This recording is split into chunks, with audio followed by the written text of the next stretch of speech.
So in the oscillators, so we have discussed the basic concept of oscillator in the last class. Today we will discuss about the Parkinson criteria.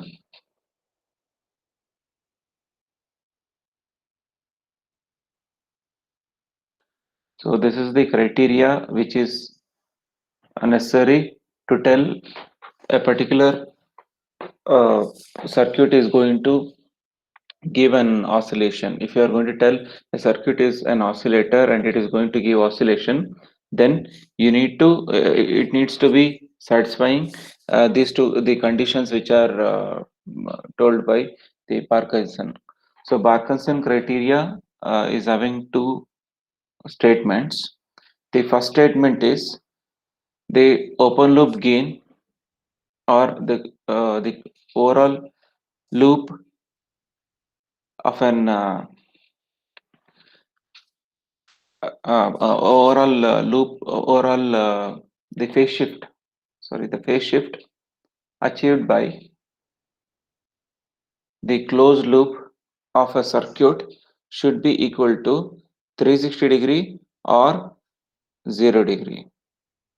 So if you take this as an amplifier, followed by that we are having the feedback circuit, the overall phase shift achieved by the amplifier and the feedback network in the closed loop, it will be it should be equal to 360-degree or 0 degree.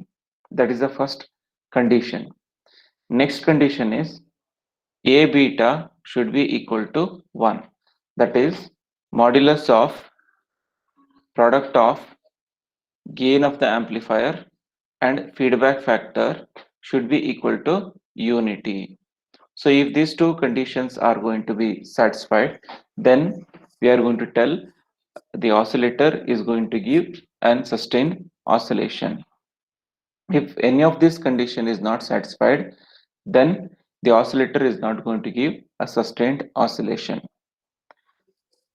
First, first thing is the phase shift obtained because of the amplifier and the feedback network should be equal to 360-degree or 0 degree. And second one is the magnitude of product of gain and feedback factor should be equal to unity. See here, beta, it's not the current gain, it is the feedback factor uh, which we are going to use to represent the factor of the feedback network. But where the same beta, when it comes with respect to the amplifier, then it will be the current gain. But don't get confused, beta is the factor which is going to represent the feedback factor value of the feedback network. When beta is with respect to feedback network, it is feedback factor. When beta is with respect to the amplifier, it is the current gain. But we are going to use the same symbol. So it is the voltage gain, this is the feedback factor. So product of this two should be equal to unity. This question is almost been repeated in many of the uh, papers. So this can be asked to 4 marks to 6 marks. So there they'll ask you what is Parkinson criteria and state the Parkinson criterion. If they're just telling that, then it will be for 4 marks. If they're asking you explain Parkinson criteria of oscillators, then you need to explain in detail considering the statement, uh, block diagram of it, and also you need to discuss about three conditions. What if A beta becomes greater than 1, what happens during that time, and A beta becomes less than 1, what happens during that case, and A beta is equal to 1. So what will happen in these three cases? So each case you need to explain. So that is been expected whenever you are asked with the detailed explanation. So in this first case, if we'll take up about A beta greater than 1. So as we have discussed in the above statement, A beta should be equal to unity. But if the A beta is not equal to unity, so during that time, so what happens is we are going to get a growing type of oscillation. That means sustained oscillation means you need to get the oscillations which are constant. Almost you can see that the peak values are same. With respect to time also, the amplitude values same. But when you are going for when the A beta is not equal to 1, during that time we are going to get a growing type of oscillation. So growing type of oscillation means, so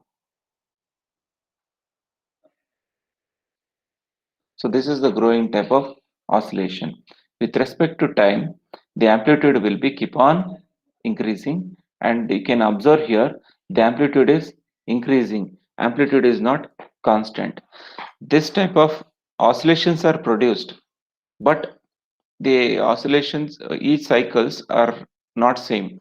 They are having different peak values, or they are having different amplitude level. So this type of oscillations are known as growing type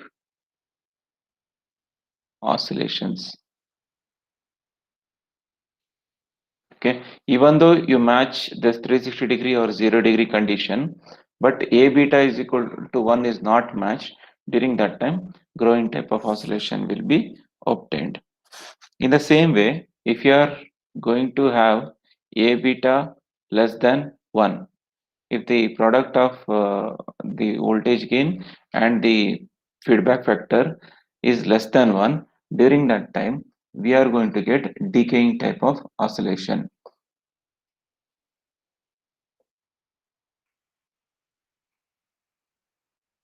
Like that, with respect to time, the amplitude starts decreasing. So this is known as decaying type oscillations.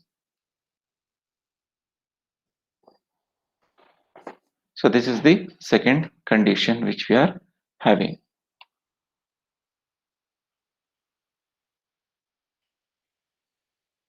And the third condition is obviously A beta is equal to 1. When A beta is equal to 1, during that time you will be getting a sustained oscillation.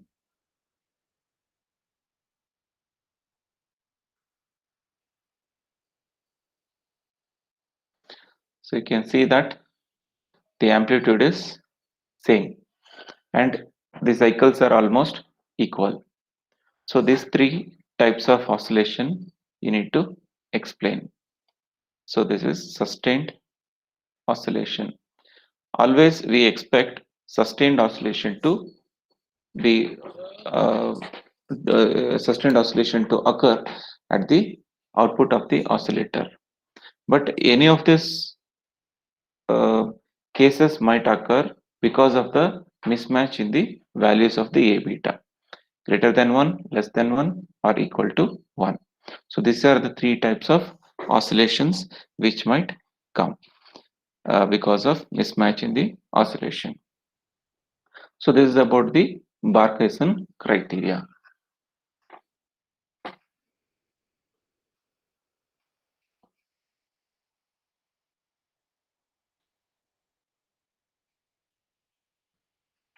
So after this, we need to study about the different types of the oscillators and for some of the oscillators we need to derive the expression for the frequency. In that, the first oscillator what we are going to discuss is phase shift oscillator. So in the phase shift oscillator we will be studying about RC phase shift oscillator. So in the RC phase shift oscillator, for your syllabus we are having FET based RC phase shift oscillator. FET based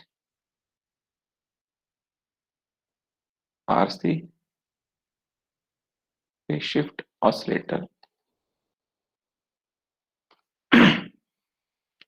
So in the FET based RC phase shift oscillator, or it can be just called as FET phase shift oscillator. So in FET phase shift oscillator, the same circuit which you have studied in the previous subjects or in the lab, the same circuit will be used. The only change is instead of BJT, bipolar junction transistor, we will be using FET, field effect transistor. The circuit remains the same, the feedback network remains the same, but the instead of BJT, we are going to use FET. Here in phase shift oscillator, the idea is the amplifier is going to produce 180 degree anyhow, because it is in CE configuration. We know that for CE configuration it is going to produce the inverted output. So when it is producing inverted output, obviously input and output are having a phase difference of 180 degree. But to satisfy the Barkhuizen criteria, it is not uh, just uh, it is not just sufficient to have 180 degree. We need to have plus 180 degree, so that this becomes equal to 360 degree. So this 180 degree is already produced by the amplifier. The extra 180 degree is what we need to produce. In order to produce this extra 180 degree, we are going to use the feedback network. So this feedback network is made up of resistors and capacitors. By the combinations of resistors and capacitors, we are going to produce the extra 180 degree, such that we are going to satisfy the Barkhuizen criterion, where it tells the total phase shift in the closed loop should be equal to 360 degree or 0 degree. That will be satisfied, and then we are going to obtain the sustained oscillation. So the circuit for this is, we'll be taking an FET,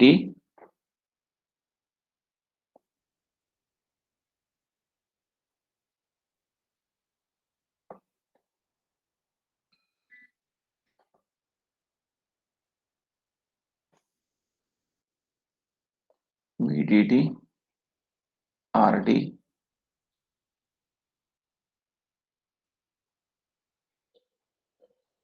RS, capacitance, bypass capacitance.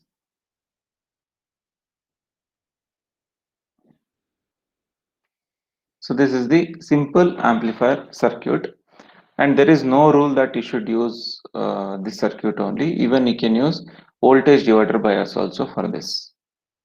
Even you can use voltage divider bias, where you will be having R1, R2. So we need to have one amplifier circuit, that's it, and which is going to produce 180 degree phase difference. And to this, we are going to connect the feedback network. And remember, oscillators, we are discussing about the oscillators, where it is not going to have any input signal. The input signal is the sampled version of the output, which we have already discussed in the last class, where the whatever the output you are going to get, so a sample of it will be taken as a feedback, and that will be fed as input to the next cycle. And also I have told how these oscillations are produced in a transistor. It is because of the initially because of the noise. Yes, a tiny noise is being produced, noisy signal is being produced. After that, it is going to route the same signal through the feedback network. So because of this continuous flow in the feedback path and the amplifier circuit, we are going to get a sinusoidal wave. That is what we have already discussed.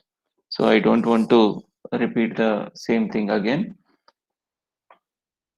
So here we are going to have three capacitors and three resistors. So these are the three capacitors we are having.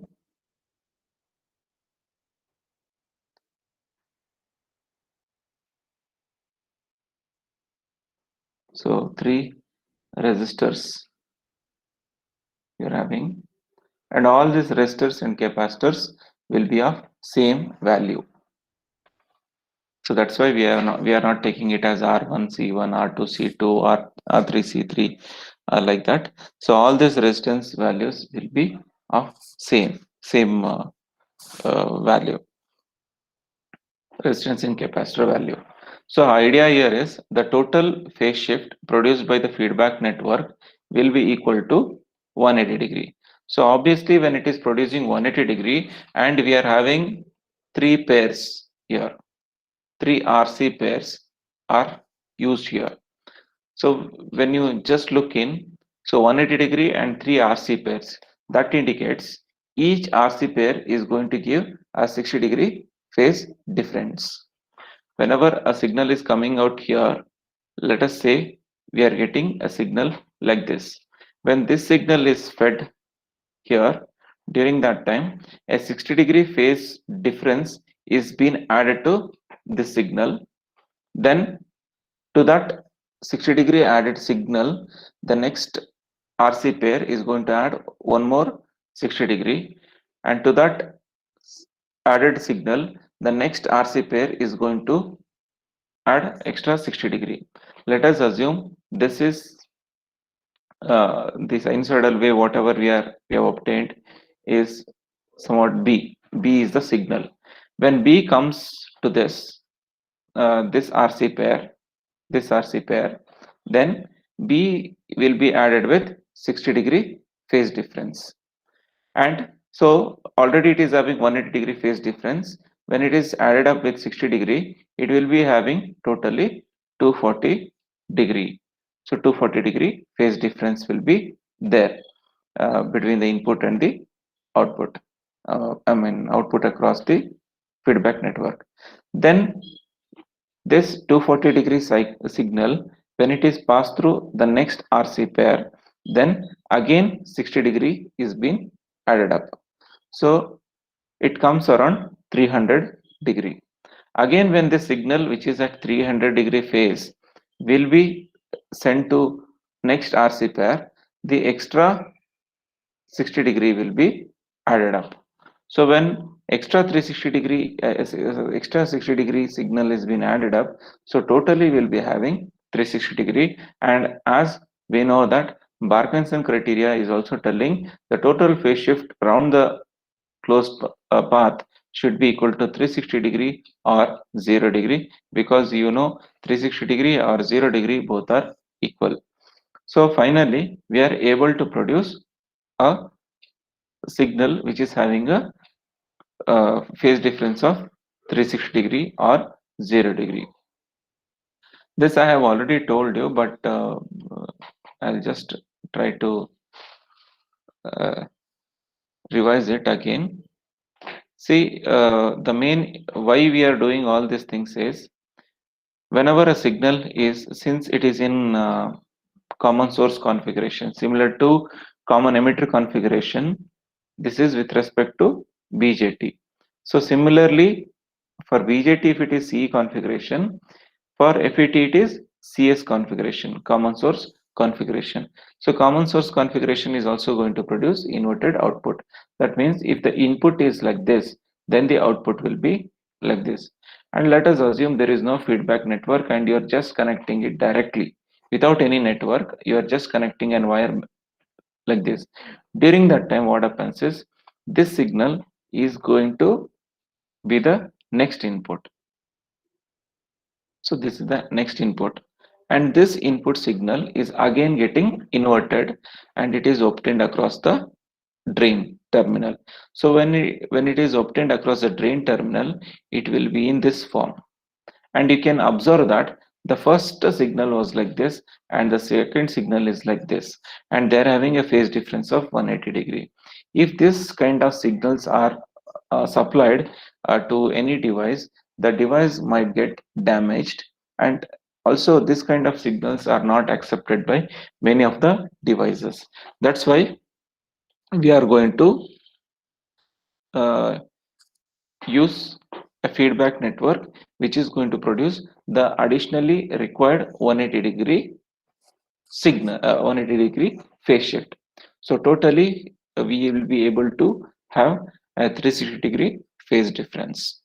So this is about the FET-RC phase shift oscillator. If this has been asked in the exam, what are the points that you need to highlight? That is the question. So in this, you need to tell the FET based amplifier circuit is going to produce 180-degree phase difference since it is in common source configuration, and the feedback network which is going to have three RC pair is going to have it is going to give totally 180-degree phase difference, where each RC pair is going to give 60-degree phase difference each. So when each RC pair are going to give 60-degree phase difference, then totally the RC pair, three RC pairs are going to give a phase difference of 180-degree. So finally, the when we consider the phase difference of the amplifier and feedback network, we will be having a phase difference of totally 360-degree, or which can also be called as 0-degree. So this is how it is going to satisfy the Parkinson criterion, and we are going to obtain the output. Now, one more thing. Yes, we discussed that the signal is going to have a phase shift. All those things is fine, but how this signal is going to be sinusoidal or some required frequency? See, for that also we are having the formula 1 divided by 2 pi RC into root 6. So this is the formula for the oscillations frequency of oscillation of the RC phase shift oscillator. So according to this formula, you can observe that frequency is inversely proportional to RC. This these things are constant anyhow, you know. So F is inversely proportional to RC means based upon by properly tuning RC value, you can get your required frequency. So this the feedback networks plays a major role in fixing up the frequency. Even though at the initial stage we'll get some noisy signal, the same noisy signal will be sampled and it will be taken as input. So during that time, when the same noisy signal is fed as input to the RC feedback network, it is going to tune based upon the RC value such that it is going to be converted into a sinusoidal signal of some defined frequency. And again, when this signal is going to be fed to the transistor, so during that time it starts getting amplified. So this amplification depends upon how you are going to tune the circuit, and based upon the tuning of the circuit and design of the circuit, that much amount of amplitude will be obtained, but the frequency will be decided by the feedback network. So you can see that RC, so these RC are the values of the feedback network, and these are not the values of amplifier circuit. So frequency is decided by the feedback network, but amplitude is decided by the amplifier circuit, where based upon VDD value and RD value, all those things, all those value, the maximum amplitude can be obtained. This is also known as ladder type oscillator.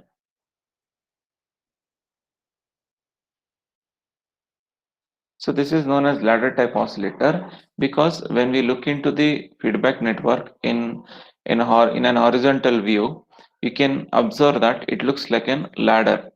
So that's why it is known as ladder type oscillator.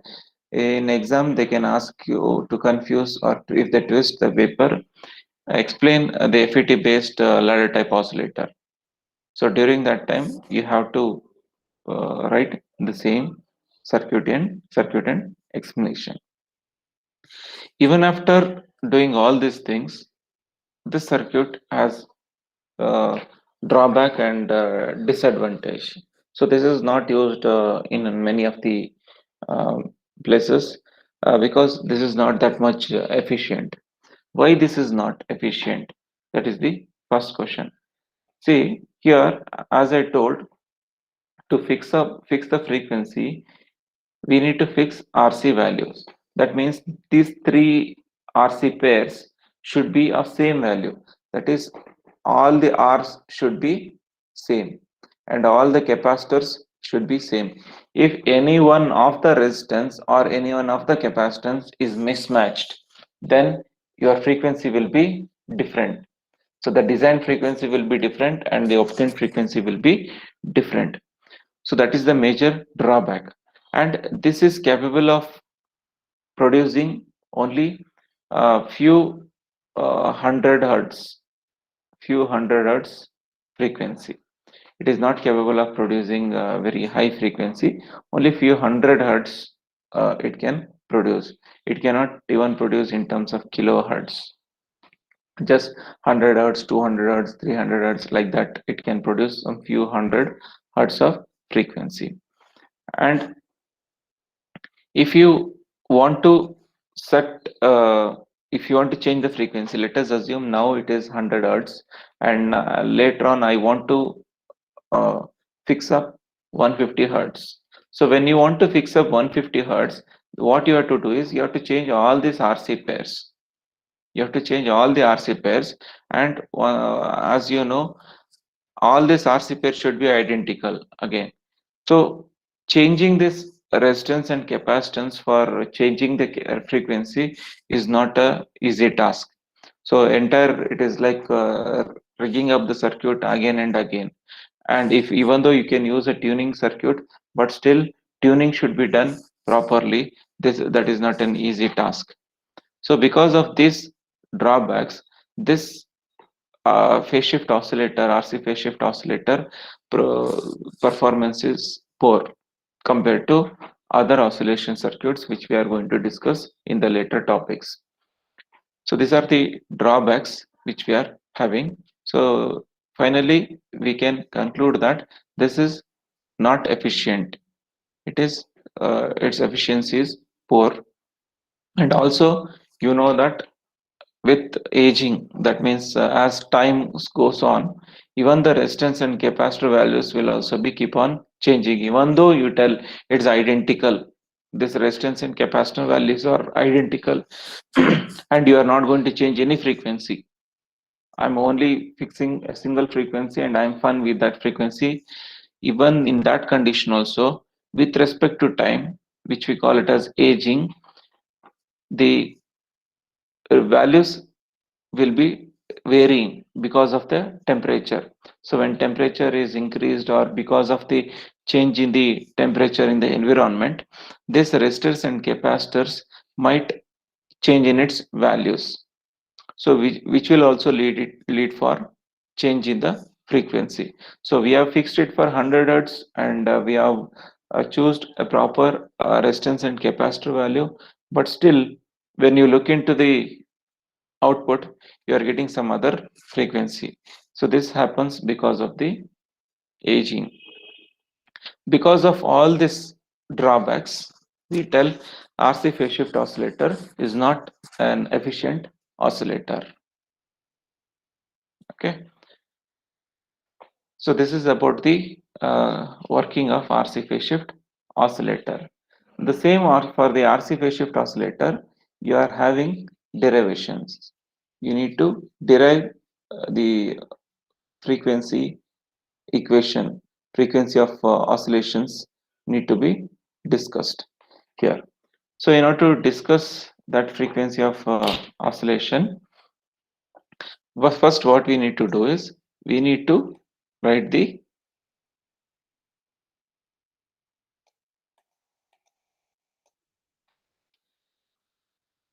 AC equivalent circuit. So we need to write the AC equivalent circuit.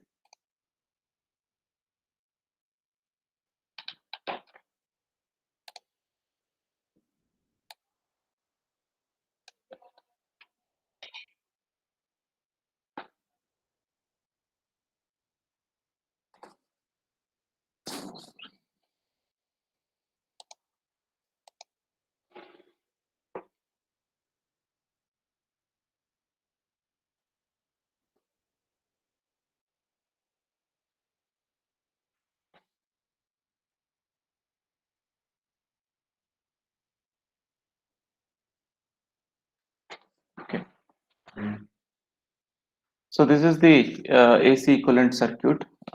Is the figure visible? Sir, can you enlarge it a bit more, sir? Okay.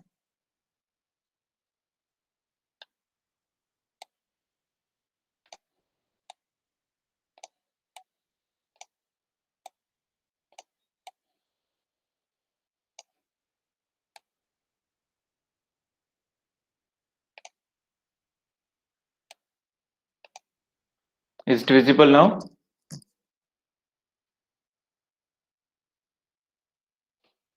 Yes, sir. Yes, sir.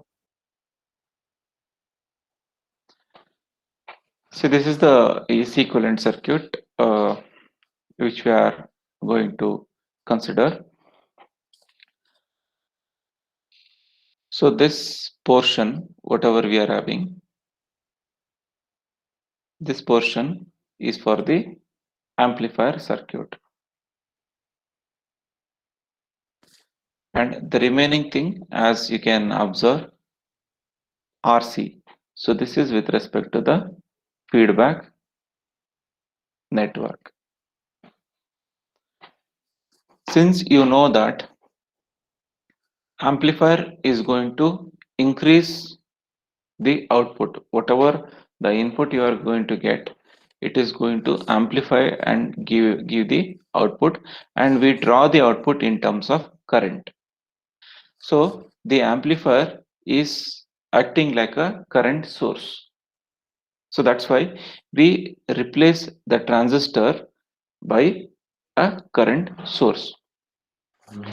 So since it's an N channel FET, the arrow mark will be downwards. If it is a P channel FET, then the arrow mark will be upwards in the current source. And the source what we are using is, it's a current dependent, it is a dependent current source. So it is a dependent current source which depends upon the conductance, transconductance, and the input voltage Vi. So based upon the input voltage and the conductance, the current is going to be produced, and this current is obviously ID current, which is going to be collected across the drain resistance. Okay, and we are having small RD.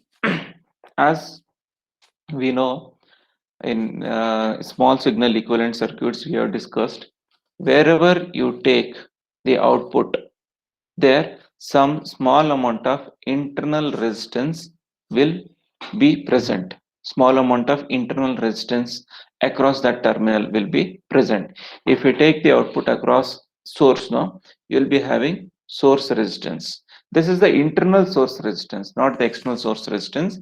It is the internal source resistance which is offered by the source terminal. In the same way, here we are having RD. So RD is the internal drain resistance which is obtained across the drain terminal. So this is with respect to the transistor. Again we are having RD, capital RD. That capital RD is the external drain resistance which we are going to connect. Okay, so that is one which we are going to connect. That is not present in the transistor. We are going to connect it externally. But if you are writing it in small letters, that indicates it's the internal drain resistance which is offered at the drain terminal. So this is, we consider this is the source and this is the ground. And as you know that obviously from the source only the signal will be shown always. So we are going to show it in downward direction, and this is the internal drain resistance which will be in parallel with respect to the transistor, and RD which will also be in parallel with respect to the transistor. So this capital RD, small rd can be minimized by taking the parallel combination, and we can make it as RD dash. So we can reduce it to RD dash, and after reducing it to RD dash by our, as you know, the source and current transformation techniques of network theory, by using that we can combine the current source and the resistance. We can combine both of them, including RD. This entire thing can be combined, and we can write it as RD dash, where RD dash is the effective resistance obtained by the parallel combination of small rd and capital RD. And by combining the current source with the resistance, we are going to obtain the voltage source. So voltage dependent voltage source. So we are just trying to simplify the circuit. The bigger the complex circuit is, we are just reducing it. The same circuit, whatever we are having here, the same circuit we are having here, but the only change is this portion is being reduced to this voltage source and the resistance value. So rest of the capacitor, resistor, capacitor, resistor, capacitor, resistor, all are remaining the same. And we are going to take the current in the first loop as I1, second loop as I2, and the third loop as I3. So these are the three currents which we are going to consider. And since this voltage, it is a dependent voltage source, we take it as GM RD dash VI. It was just the current source here, but now we are converted into voltage source. Now we need to apply the KVL individually. So we need to apply the KVL individually for individual loops, and then we need to solve by using Kramer's rule. We need to solve the equations, and then we need to obtain the equation for frequency of oscillation.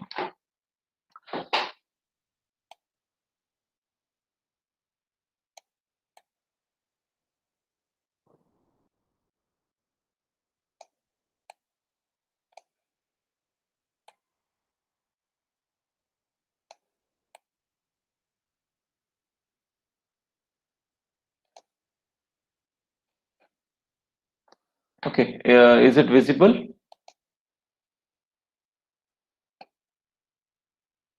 Yes, sir. Okay.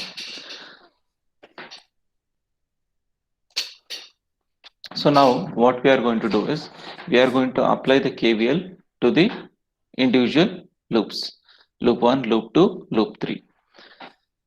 So this is for the first loop, second loop, and this is for the third loop.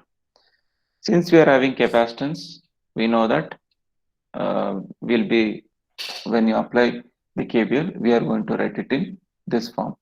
So here 1 by C integration of I1 into dt, that is the current which is being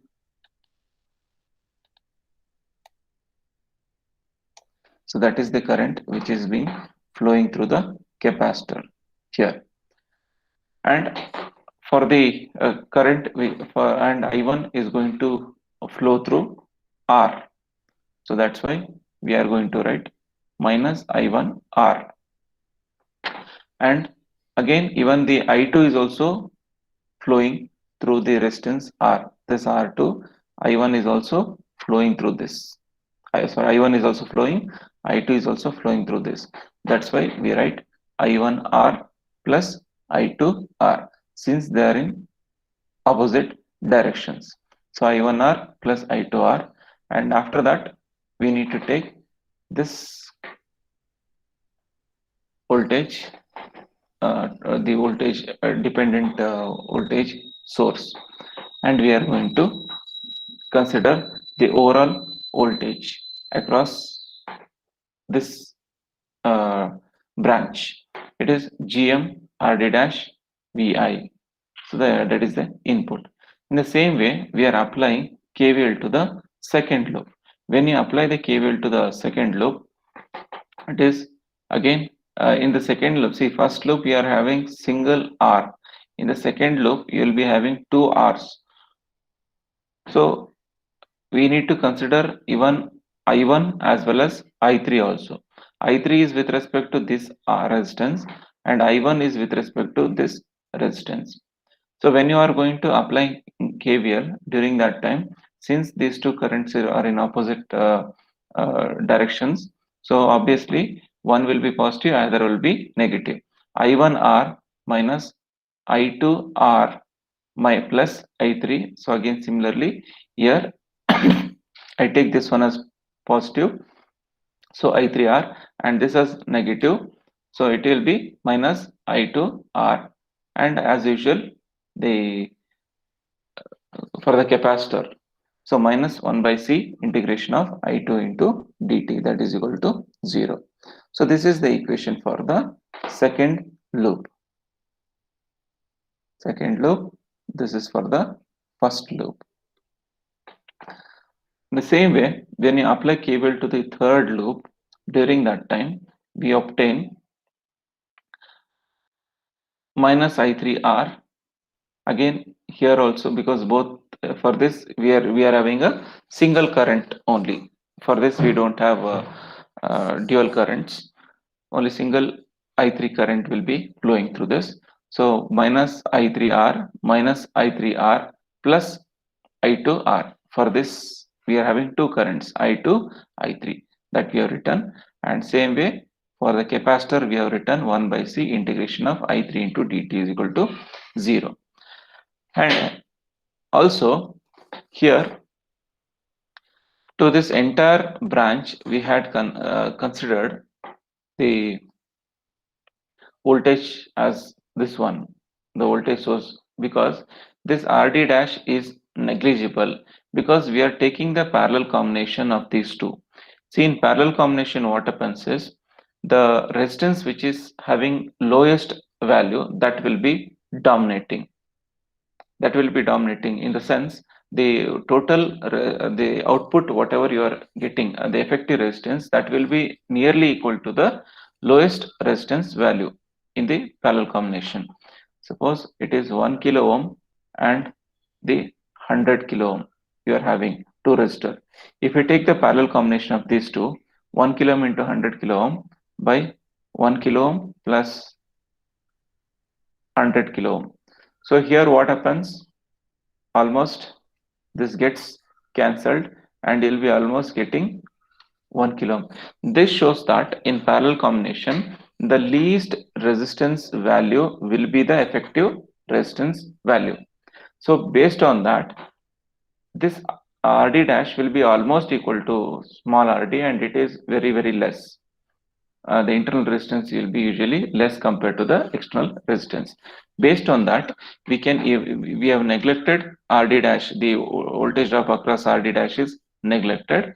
In the same way here, in the next step also, we are going to neglect the effect of RD dash because its resistance value or effective resistance is less.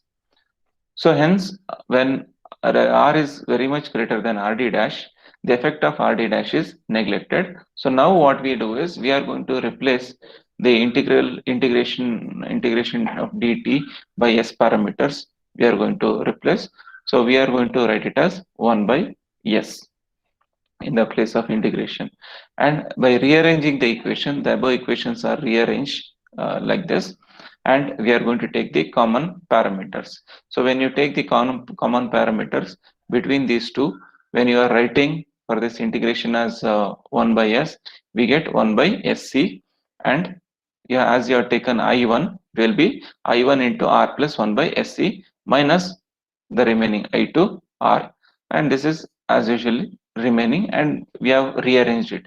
So we have taken entire thing on other side and we have written this equation. In the same way, we are writing it for the second loop, and in the same way, we are writing it for the third loop. After this, we need to solve for I1, I2, I3. So we need to get the equation for I1, I2, I3. So we substitute, we have Vf is equal to I3 into R. So we are going to take the matrix form, and I1, I2, I3 values we are going to take This I think you know it, no need to explain again in detail. So I1 value, this is I1, this is I2, and this is I3. So write down I1 value, I2 value, I3 value. If you don't have that value, it will be 0, as you know, you have studied in maths already. And here we don't have I1 value, it will be 0.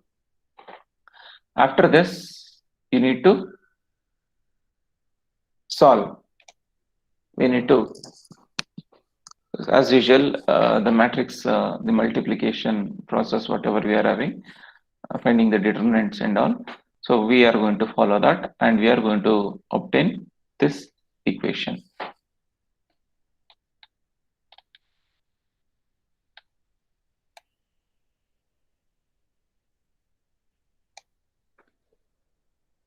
Okay.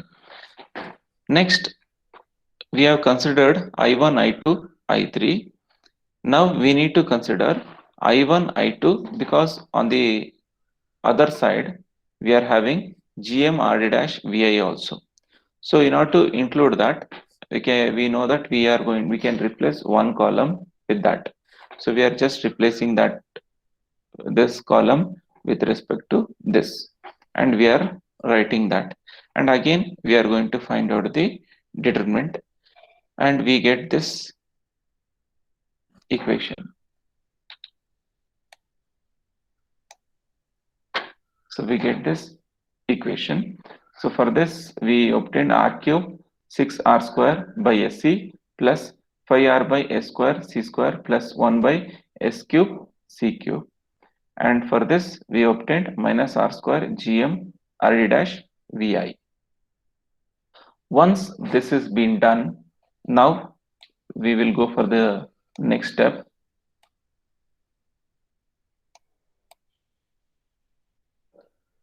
So what we are going to do is, we are going to find I3. So I3 is equal to D3 by D. Whatever the equation we have obtained here, we are just going to substitute, and again the I3 value is substituted back to VF. VF is the feedback voltage. So whatever the feedback, the voltage which is obtained across the feedback network, that is VF.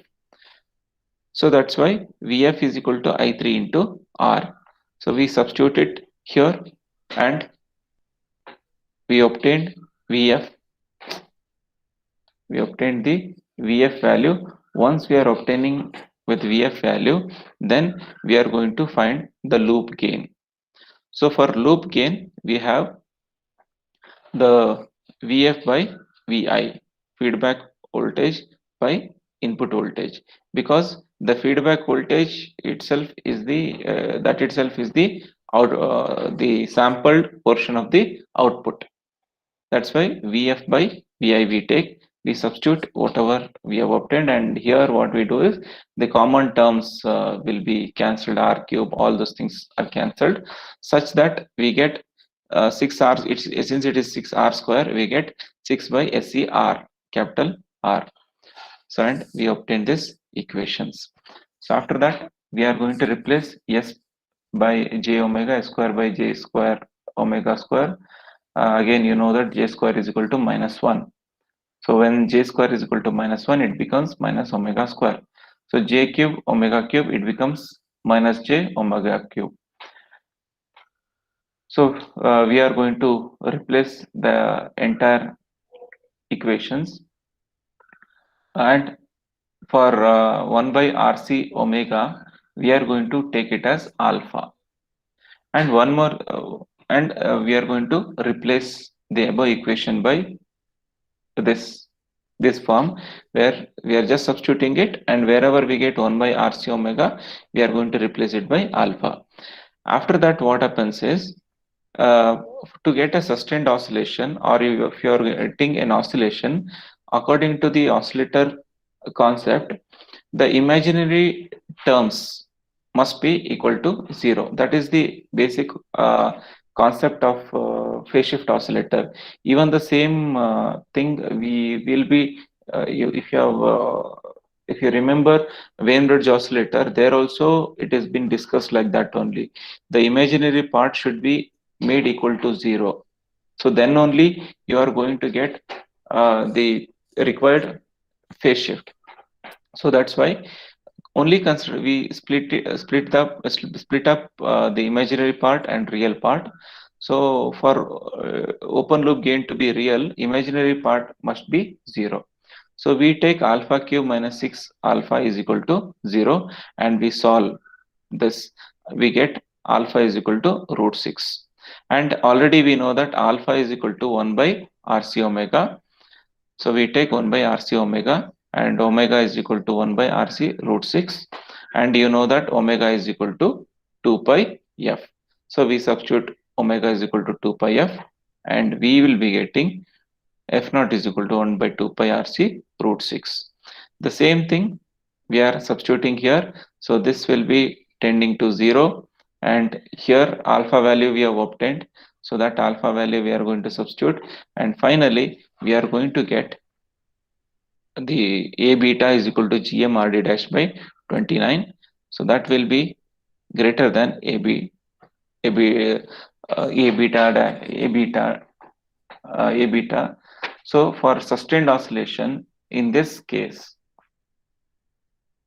you need to get more than 1, but here you are getting this much. But actually in this case, to have sustained oscillation, it should be greater than 1 or it will be equal to 1, but here you are getting 1 by 29 of GM RD dash.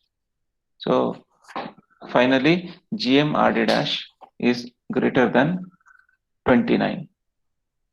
So when you are going to have this condition, then you are going to get sustained oscillation. That is, even though we tell it should be equal to 1, so slightly nearby values are fine. 1, 1.1, A beta is equal to 1, 1.1, 1.2 is fine. That's why if GM RD dash is made equal to 29, then you may get A beta is equal to 1. So this is about the derivation of RC phase shift oscillator. So just 1 minute, I'll just take the attendance and we'll stop.